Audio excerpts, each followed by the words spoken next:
Laser se destaca em goleada do Santos contra o Curitiba em amistoso e santistas reagem. Titular absoluto, é isso mesmo, nação.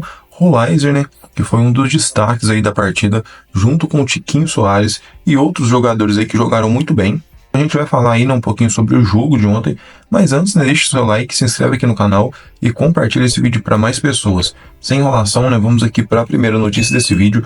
Com o Neymar acompanhando a partida da arquibancada, o Santos não teve dificuldades para derrotar o Curitiba no Couto Pereira, vencendo por 4-1 neste domingo, dia 16, com gols de Tiquinho Soares, Zé Ivaldo e do menino da Vila, né, David Washington. O time de Pedro Caixinha se apresentou de maneira sólida ofensivamente no primeiro tempo e mostrou boas atuações individuais na segunda etapa, mesmo jogando com formações distintas em cada tempo. Eliminado no Campeonato Paulista e aguardando o início do Brasileirão, o Peixe usou o amistoso como oportunidade para dar ritmo aos jogadores e testar novas formações, especialmente com a chegada de reforços importantes como Benjamin Hollister, uma das apostas, né, para o ano aí de 2025. A torcida santista, né, nas redes sociais aí, pediram a titularidade de Laser. O Laser é muito bom, que dinheiro bem gasto, afirmou um torcedor. O Laser jogou bem, teve mais minutos e foi um bom facilitador de jogo na construção. Tem que ser titular absoluto, declarou, né, outro torcedor. Mas é isso, nação. O Laser que entrou muito bem na partida, provavelmente ele vai ser titular aí no time do Santos, mas eu quero saber a sua opinião, comente aqui abaixo. Gente, o objetivo desse amistoso era testar jogador. O Santos foi até Curitiba sem alguns jogadores, né? O Neymar era um deles, o Guilherme também não foi porque estava lesionado na coxa, o Schmidt teve uma indisposição estomacal e também com uma lesão na coxa, o Escobar também ficou do lado de fora. Então o Santos foi para Curitiba sem 4 jogadores titulares, né? Neymar, Guilherme, Schmidt e o Escobar. E com essas ausências, o técnico Pedro Caixinha pôde dar uma olhada em alguns jogadores. Por exemplo, ele colocou o Barreal na lateral esquerda. Eu acho um desperdício. O jogador tem muita qualidade, vai ficar preso à lateral do campo, jogar como um lateral. Ele é um cara que pode entrar, claro que como lateral ele também pode fazer essa função de afunilar, sair da beirada do campo e entrar, e ser mais um ali dentro, como gostava muito do São Paulo, para ajudar na armação da jogada. Mas eu prefiro o Barreal ali no meio campo, jogando assim como ele fez no segundo tempo contra o Corinthians, quando o Santos foi eliminado na Arena do Corinthians por 2-1 e ficou de fora da final do Campeonato Paulista. Então eu acho que o Barreal acabou sendo interessante, porque ele joga ali. Mas para mim, pelo menos, olhando esse jogo, ficou claro que ele rende, ele pode ser muito mais útil ao Santos, jogando no meio e não como lateral. Claro, você tinha o Kevson, você tem ainda o Souza, você tem o Vinícius Lira e o titular, que é o Escobar. Então o Santos tem 4 jogadores para essa posição. Eu não acho que seja justo e necessário que o Caixinha venha a improvisar o Barreal nessa posição. Por lugar do Neymar, mais uma vez, entrou o Soteldo. Não gostei do Soteldo, gente. Não gostei. Vocês gostaram? Eu não gostei. Eu não gostei. Um jogador que estava meio perdido em campo, confuso, ele se misturava com o Verón. Esse eu gostei. O Verón eu gostei. Ele se misturava com o Verón, às vezes jogava estava ocupando a mesma faixa de campo do ex-atacante do Palmeiras, quando ele deveria estar mais lá para o meio. E eu acho até que ele atrapalhou o jogo do Verón. Não jogou na posição que a gente esperava que ele pudesse jogar, ou seja, substituindo o Neymar. Ele insistiu demais em jogar de ponta esquerda e até em determinados momentos o Verón estava mais centralizado do que o próprio Soteldo. Não gostei do Soteldo. O Neymar, então, ele precisa de um substituto ali, porque o Soteldo não jogou bem. Pode ser o Barreal? Pode ser o Barreal. Mas é aquilo que eu falei para vocês. Esse amistoso é legal porque, com certeza, o técnico Pedro Caixinha tirou ensinamentos do que ele viu em campo. Tá? E o que eu vi em campo é que, mais uma vez não, que dessa vez o Soteldo não jogou taticamente como ele pediu. Tá? E poderia, quem sabe, no segundo tempo, ter passado o Barreal ali pro meio para testar, para ver como é que funcionava. Entendeu? No lugar do Schmidt entrou o Rincon. Eu acho ótimo jogador. Eu gosto muito do Rincon, gente. Eu gosto muito do Rincon. Tem gente que torce o nariz, aliás, eu nem sei se tem, entendeu? Mas eu gosto muito desse jogador. Ele começou a temporada como titular, perdeu a posição do João Schmidt, e o Schmidt, como estava aí com essa indisposição estomacal, não pôde jogar, o Rincon entrou, e entrou muito bem, mais uma vez mantendo aquele nível dele de excelência. Ele, juntamente com o Soteldo, vai se juntar ao grupo da Venezuela para a data FIFA dessa próxima semana. Em relação ao Escobar, aquilo que a gente falou, entrou o Barreal, tá? Entrou o Barreal. Sobre o Guilherme, quem ficou na ponta esquerda foi o Verón. Esse eu gostei. Mais uma vez. A outra vez, que jogo foi que ele entrou também? Eu tinha gostado, o pessoal não tinha, achou que não tinha sido bom, tal, pá. Esse moleque é bom jogador, gente. ele é inteligente, ele sabe driblar, ele tem velocidade também, e ele joga em todas as posições da frente. Claro que o lado esquerdo é o lado favorito dele. Como o lado esquerdo é o lado favorito do Soteldo. Mas o Soteldo joga também o lado direito, se for preciso. O Verón, a mesma coisa. Eu acho que o Santos, nessa posição, tem jogadores muito interessantes ali pro lado esquerdo. Guilherme, o Soteldo, o Verón. O próprio Barreal pode jogar por ali, se for o caso. Então o Santos está bem servido. E aí eu fico pensando numa coisa. Será que não vale a pena o Santos fazer um negócio com o Guilherme, gente? Porque em qualquer lugar que você passa, que você encontra um torcedor de outro time, eles ficam ali boquiabertos para falar do Guilherme. Tá? Eu não sei, o Santos precisa de um lateral direito, a gente sabe muito bem disso, e o Santos não tem dinheiro, mas tem moedas de troca. De repente o Guilherme pode ser uma solução aí para você contratar um lateral, você recebe lateral mais um dinheiro pelo Guilherme, que era para ter sido trocado com o Eric no começo do ano, o Eric do Atlético Paranaense, que está no Bahia, se eu não estou enganado, ele foi para o Bahia, e não foi porque o Guilherme disse não, até ele acabou dando uma entrevista falando sobre isso, dizendo que não quis ir, que o Santos o colocou no negócio sem consultá-lo. Normal isso, você faz o negócio, depois você pergunta para o jogador, escuta, olha, a gente tem esse negócio engatilhado, esse tá afim? Não tá, morreu a história, tá? Mas o Santos está muito bem servido nessa posição. E precisa, ele necessita demais de um lateral, a gente sabe muito bem disso. Outra coisa que eu queria falar com vocês, gente, eu estava até falando aí sobre o Guilherme, aí para a posição, a gente tem o Verón, tem o Soteldo, tem o Barreal que pode cair para essa posição também. Eu tinha mais uma coisinha que eu ia falar com vocês e eu acabei até no meio desse comentário me perdendo um pouquinho, mas daqui a pouquinho eu volto a lembrar e falo com vocês sobre isso, entendeu? Gostei também das modificações, principalmente quando o Caixinha coloca em campo o Luizão na zaga central. Você pode dizer para mim, senhor, mas ele colocou o Luizão e não o Basso, porque o Basso teve que jogar no meio campo no lugar do Rincon, porque não tinha ninguém para a posição. E lá ele colocou o Basso, e o Basso tem mais cacuete para fazer um volante do que o Luizão. É verdade. E eu só espero que o Caixinha não vai inventar de colocar o Basso para jogar de volante também, hein? Pelo amor de Deus. Pelo amor de Deus.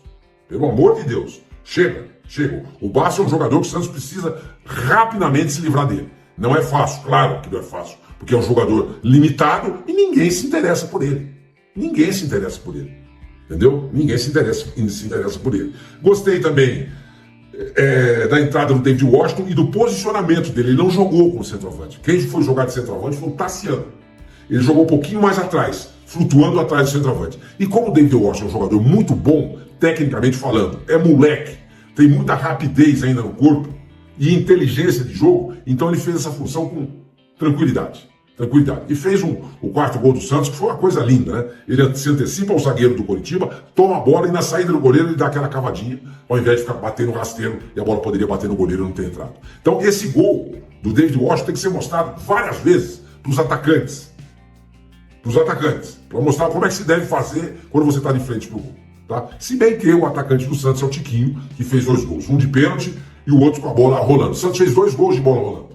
2 gols de bola parada e 2 gols com a bola rolando, tá? Isso foi muito importante. Gosto demais do Tiquinho, gente. Já falei isso pra vocês. Eu vejo o David Washington como opção. Opção para você mudar o sistema tático. O Tiquinho tá suspenso ou tá cansado, alguma coisinha, troca. O titular da posição da camisa 9 para mim é o Tiquinho. Não tem conversa. Jogador experiente, forte, que é vivido no futebol e que não treme. O David Washington também não treme. Não sei. Ele é uma criança ainda. Está começando a se desenvolver no futebol. O Santos não pode abrir mão de um jogador que é dele, que tem um contrato de 3 anos com ele, para deixá-lo no banco para colocar o David Washington aqui no final do ano, ele está indo embora. O jogador do Santos, o patrimônio do Santos, o ativo do Santos é o Tiquinho. Não é o David Washington. Então a prioridade tem que ser o Tiquinho. Mas não só por isso, até porque o Tiquinho está jogando mais do que o David Washington. Muito embora eu veja o David Washington um jogador de muito potencial. Muito potencial. Seria muito legal se o Santos tivesse condições de comprar esse menino de volta. Comprar o David Washington. Repatriar esse menino. Trazer ele de volta. Porque o Palmeiras, por exemplo, contratou o Vitor Roque, que era do Atlético Paranaense, foi para o Barcelona, depois foi para o Betis, não deu certo na Europa, que veio para o Brasil. Como, por exemplo, o Gabriel Barbosa. Foi para a Europa, não deu certo, o Flamengo repatriou. Antes tinha sido emprestado para o Santos durante uma temporada e foi até artilheiro do Campeonato Brasileiro. Entendeu? Seria muito legal, mas para isso precisa ter dinheiro. Para isso precisa ter dinheiro. Eu não sei se o Santos tem dinheiro para isso. Aliás, eu não sei não. O Santos não tem dinheiro para isso. Tá? Outra coisa, gente, queria falar um pouquinho sobre o gol do Curitiba. A falha foi do Gabriel Montempo? Não acho. Sinceramente, não acho. Ele foi muito bem marcado ali naquela saída de bola. Faltou cobertura, faltou atenção, porque era uma jogada que podia acontecer, do desarme dele acabou acontecendo. Então faltou cobertura e atenção. E para mim, mais uma vez, o João Paulo mostra que é um goleiro de braço curto. Por isso ele não defende pênalti, porque ele tem um braço curto. O jogador do Curitiba chutou chapado, não foi nem com força. Parte de dentro do pé, né, de dentro do pé, de fora da área, num cantinho, é verdade, mas se fosse o Brazão, gente, eu acho que ele teria colocado essa bola para escanteio. Por quê? Porque o Brazão tem uma envergadura gigante. Ele é muito maior que o João Paulo. Então, o que fica claro para mim nesse amistoso, mais uma vez, é que o goleiro do Santos é o Brazão. Eu até no começo da temporada, pelo final da temporada passada, achava até que o João Paulo poderia ser o titular e o Brazão reserva. Pela experiência. Porque o Brazão não terminou bem a temporada passada, quando o Santos foi campeão da Série B. Tá? Então eu tinha até falei aqui, olha, o goleiro deve ser o João Paulo. Mas depois do início dessa temporada, e mais uma vez o João Paulo mostrando que é um goleiro de braço curto, ele tem que ser uma opção de banco. Reserva. Imediato. E o Jorge, né, por falar nisso, entrou bem no jogo, hein? Fez duas baitas defesas. Hein? A gente critica tanto, aliás, até um pouco injusto, porque o Jorge não joga. A gente critica sem ver jogar. Não acho muito justo isso, eu mesmo já fiz isso daí e dou mão à palmatória. Agora que ele jogou, teve uma partida na série do Paulista, acho que foi contra o Ituano, não lembro contra quem foi, que ele entrou e jogou bem. E hoje entrou no segundo tempo e jogou bem também, tá? É uma segurança pra gente. O que mais, pessoal? O Laser, é impressionante com a facilidade com que esse jogador bate na bola, com que ele encontra espaços, como o passe dele é preciso, como o arremate dele é bom. No segundo tempo ele quase fez um gol, e é um jogador que vai ser muito importante para o Santos nessa temporada. Muito importante. É um jogador de altíssimo nível. Uma ótima contratação que o Santos fez. Está entrando no Santos, foi acho que o terceiro jogo dele, tá? E esse é um jogo amistoso. Ele vai adquirindo conhecimento do time, da maneira com que os jogadores se posicionam, com que o técnico o quer em campo. Isso demanda um certo tempinho, não muito, um tempo curto, como eu disse, um tempinho, e rapidamente ele vai começar a mostrar resultados. Seria muito importante se o Santos arrumasse mais um amistoso antes da estreia contra o Vasco, no dia 30 de março, em São Januário. Tá? E por falar nisso, o Neymar, né, que eu comentei com vocês, ficou só lá no banco de reservas, não se sabe ainda se ele vai jogar essa partida. Conversei com uma pessoa, e essa pessoa me disse o seguinte: olha, senhor mano, cada jogador responde de um jeito a esse tipo de lesão. Cada jogador responde de um jeito a esse tipo de lesão. Tá? Se é mais jovem, você responde mais rapidamente. Se é mais veterano, você responde de outro jeito. O Neymar está mais para mais não. O Neymar hoje é um veterano. Ele tem 33 anos de idade. Não estou aqui aposentando ninguém com 33 anos de idade. Mas 33 anos de idade, hoje não. Um jogador de 33 anos de idade é um jogador veterano. Não significa que ele está encerrando a carreira.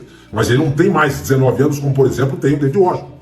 Não tem. Então a recuperação para um jogador com 33 anos é mais difícil do que para um menino de 19 anos. Então essa pessoa falou para mim, depende muito de jogador para jogador. Aí essa pessoa, importante o que ela me disse a respeito do Neymar. Se ele estiver apto para jogar contra o Vasco, muito provavelmente ele vai ficar no banco e vai ter alguns minutos. Vai acontecer com ele, nessa estreia contra o Vasco no Campeonato Brasileiro, se ele estiver à disposição do Caixinha, o que aconteceu no jogo contra o Botafogo quando ele estreou. Ele começa no banco e depois entra no desenrolar da partida. Muito se criticou, e quando eu falo muito se criticou, eu estou dizendo o seguinte: a mídia tem repercutido muito isso, que o Santos não soube controlar, não soube dosar a minutagem do Neymar nessa volta dele. O Neymar deveria ter jogado menos do que jogou, para evitar exatamente isso que aconteceu. Essa lesão que o tirou da semifinal do Campeonato Paulista e o fez ser cortado da seleção brasileira. Então, agora, na recuperação dessa lesão, o Santos vai ser mais parcimonioso, mais cauteloso em relação à volta do Neymar. Tanto que eu volto a dizer para vocês, isso é informação. Se ele puder jogar contra o Vasco, o Neymar começa no banco de reservas e entra durante o jogo. Porque o Santos vai começar a monitorar mais ainda a minutagem do Neymar do que o fez no Campeonato Paulista. Tá bom? Gente, Gil e Zé Ivaldo. Gente, que dupla, hein? Pelo amor de Deus, que dupla, gente. Eu me sinto muito seguro com os dois, muito seguro com os dois. E o Zé Ivaldo, inclusive, fez o segundo gol do Santos, uma falha do goleiro do Curitiba, é verdade, mas ele estava lá, cabeçou e fez o gol. E eu fico imaginando aqui, o Santos poderia ter feito a semifinal do Campeonato Paulista, e hoje está jogando contra o Palmeiras, nesse domingo, se o Caixinha não tivesse sido teimoso, colocado em várias partidas o Baixo, e entre elas, além do Baixo, o Luan Pérez, que não votou bem. Demorou para ele encontrar a dupla de zaga do Santos, Gil e Zé Ivaldo. O Gil, a gente já falava há muito tempo. Fazia tempo que a gente estava falando sobre isso. O Gil não pode ficar de fora, o Gil não pode ficar de fora. O Santos perdeu muitos pontos do Campeonato Paulista. Muitos pontos. Quem sabe, se o Gil estivesse jogando desde o começo, o Santos não pudesse ter mais pontos do que o Corinthians e enfrentado o Corinthians, não em Itaquera, mas sim na Vila Belmiro, onde ele teria mais chance de vencer o jogo e hoje poderia estar fazendo a final contra o Palmeiras. Entendeu? Do Campeonato Paulista. Mas enfim, ficou para trás, passou. Acho que o Caixinha aprendeu com tudo isso. E volto a dizer para vocês, gente, o que eu disse aqui no vídeo, que vocês assistiram, né? Nem todos, mas muitos assistiram. O Santos, para mim, é candidato ao título de campeão brasileiro. Ah, Sormani, mas a Copa do Brasil é mais fácil. Eu não acho. Eu não acho. Ah, o Campeonato Brasileiro são 38 rodadas, é longo demais. É verdade. Só que o Campeonato Brasileiro você vai comendo, aos pouquinhos. Aqui, ali, pá, vai pegando pela beirada. A hora que você vê, você está lá em cima. Por que eu acho que dá? Eu já disse isso para vocês aqui. Porque Palmeiras, Botafogo, Flamengo e outros times, Internacional, que são fortes hoje no cenário esportivo brasileiro, eles vão estar na Libertadores. E em muitas partidas, eles vão colocar o time alternativo em campo no Campeonato Brasileiro para não prejudicar a campanha na Libertadores. Flamengo, Botafogo, Palmeiras, Internacional, com certeza vão fazer. Tem o Atlético Mineiro também, se bem que o Atlético está na Sul-Americana. Mas enfim, a Sul-Americana também é um estorvo. Estorvo não, é também um campeonato que os times querem ganhar. E como o Santos não tem nenhum campeonato, a não ser a Copa do Brasil, o Santos pode entrar com o que tem de melhor no Campeonato Brasileiro do começo ao fim da temporada. E ele pode somar pontos quando os outros, de repente, podem estar perdendo ponto porque está com o time alternativo. Por que eu acho que é mais difícil a Copa do Brasil? Porque a Copa do Brasil, os times vão mordendo, chegando. Quando chegar ali nas quartas de final, semifinal e final, eles vão colocar o que tem de melhor. E eu acho que nesse momento o Santos não tem condições de bater de frente nem com o Flamengo, nem com o Botafogo e nem com o Palmeiras. Tá? Você vai dizer para mim, seu Mário, o Botafogo. Então, meu filho falou isso para mim, pai, o Botafogo? Eu falei, eu acho. O Botafogo é um time que já está, que tem, individualmente falando, jogadores muito bons. O Botafogo gastou R$500 milhão em contratações. Já tem um treinador, que é o Renato Paiva. Senhor Mário, o Palmeiras aí está quase que perdendo o Campeonato Paulista, porque foi derrotado em casa pro Corinthians. Mas é um time cascudo, acostumado a disputar a final. Entendeu? A gente não pode deixar esse lado. Então, por isso que eu acho, se o Santos pegar numa quarta de final, uma semifinal e uma final, se chegar nessa fase na Copa do Brasil, esses times, vai ser difícil, entendeu? Vai dizer, não é impossível. Claro que não, mas vai ser difícil. Por isso que eu acho que esse time tem condições de ser campeão brasileiro. Lembrei que eu ia falar com vocês. Quando eu estava falando até a respeito do Guilherme ser moeda de troca. Eu li hoje que o Santos estaria interessado no Pumita Rodrigues. No Pumita Rodrigues do Vasco, que hoje é reserva do Luiz Henrique. Eu conversei com meu amigo Fábio Azevedo, com quem eu trabalhei na Fox, e ele tem um canal todinho dedicado ao Vasco da Gama. Eu perguntei para ele desse negócio. Eu falei assim, olha, senhor Maria, eu não estou sabendo. Eu vou procurar me informar e qualquer coisa eu te aviso. Aí eu perguntei para ele, o que você acha? Ele disse, olha, o Pumita, com a bola nos pés, é um bom jogador. Marcando é um desastre. É um perna frouxa, ele falou para mim. Não ganha uma dividida. Então, se for verdade que você é interessado no Pumita Rodrigues, é preciso analisar bem, ver bem, porque ele deu essa informação para mim.